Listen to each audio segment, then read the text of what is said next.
চাচি আসসালামু আলাইকুম। আগামী ফেব্রুয়ারি 12 তারিখে দেশে জাতীয় সংসদ নির্বাচন অনুষ্ঠিত হতে যাচ্ছে। দীর্ঘদিন পর একটা সুষ্ঠু নির্বাচনের পরিবেশ হয়েছে। সবাই কেন্দ্রে গিয়ে ভোট দিবেন।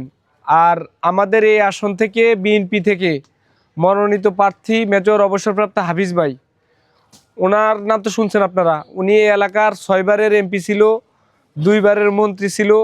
এই এলাকার অনেক উন্নয়নের সাক্ষী উনি। ওনার হাত ধরে অনেক উন্নয়ন হয়েছে। তো সেই হিসেবেই এদেশের মানুষ এবং বিশেষ করে এলাকার মানুষের কাছে উনি অনেক পরিচিত মানুষ। ওনাকে ওনার মার্কা হচ্ছে ধানের শীষ, ওনাকে ধানের শীষে ভোট দিয়ে জয়যুক্ত করবেন। এবং আমাদের দল যদি ইনশাল্লাহ ক্ষমতায় আসে আপনাদের ভোটে নির্বাচিত হয়ে এবং সরকার গঠন করতে পারে, তাহলে আপনাদের জন্য আমাদের দল থেকে কিছু পরিকল্পনা করছে। এর ভিতরে প্রথম উল্লেখযোগ্য পরিকল্পনা হলো, আপনারা যারা মহিলারা আছেন, মনে করেন আপনার ঘরে আপনারা 5-7 জন মিলে একটা পরিবার, ফ্যামিলি, এই পরিবারের নামে যিনি মেন মহিলা, কোনো আমরা পুরুষের নামে না, মহিলাদের নামে একটি ফ্যামিলি কার্ড করে দিবে। এটা তারেক রহমান একটা পরিকল্পনা নিছে।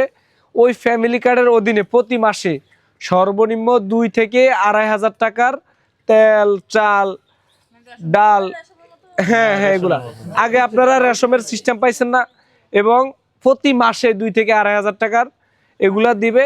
এর পাশাপাশি যারা কৃষিকাজ করে তাদেরকে কৃষিকার্ড করে দেওয়া হবে। এই কৃষিকার্ডের অধীনে যারা থাকবে তাদেরকে বিনামূল্যে সার, তারপর হচ্ছে যে বীজ, কীটনাশক, মানে কৃষিকাজ করতে আপনার যা যা প্রয়োজন এগুলা স্বল্প মূল্যের ভিতরে আপনাকে দিবে। তো সেই হিসেবে আমাদের আরও কিছু পরিকল্পনা আছে। ইমাম মুয়াজ্জিমের জন্য পরিকল্পনা আছে, বাচ্চাদের খেলাধুলা নিয়ে পরিকল্পনা আছে, রাষ্ট্রের বিভিন্ন স্তরের বিভিন্ন মানুষ নিয়ে আমাদের পরিকল্পনা আছে। আমরা ইনশাল্লাহ সেগুলো বাস্তবায়ন করব। আপনারা তো খালেদা জিয়ার শাসনামল দেখছেন, আবার স্বৈরাচারী ফ্যাসিবাদী শেখ হাসিনা শাসনামলও দেখছেন। একজনের জানা যায় কোটি লোক, আবার আরেকজন দেশ থেকে পালায়া যায়।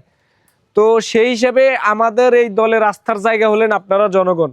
আপনারা যদি চান এই দল আবার ক্ষমতায় আসবে, আপনারা যদি ভোট দেন, এই দল আবার এই দেশে সরকার গঠন করবে। আচ্ছা, ইনশাল্লাহ আপনারা দোয়া করবেন। এবং মা খালারা যারা আছেন, আমাদের বোনেরা ভাবিরা যারা আছেন, সবাইকে বলবেন যেন ধানের শীষে ভোটটা দেয়। আমরা তো আর সবার কাছে কাছে যাইতে পারি না। আপনারাও বললেন আড্ডার ফাঁকে একটু পান খাইতে গেলেন, একটু আড্ডা দিতে গেলেন, আছে না আপনাদের সখী আছে, তাদেরকে বলবেন ধানের শীষে ভোটটা দেন। সবাইকে সবার জায়গা থেকে একটু বুঝেন এবং আমাদের জন্য বিশেষ করে দোয়া করবেন। আমরা যারা রাজনীতি করি, আমরা যেন সবসময় আপনাদের প্রয়োজনে আসতে পারি। আল্লাহ যেন আমাদেরকে দিয়া কোনো খারাপ কাজ না করে, আমরা যেন মানুষের উপকারে, মানুষের সেবায় সবসময় নিয়োজিত থাকি। আমাদের জন্য আপনারা দোয়া করবেন।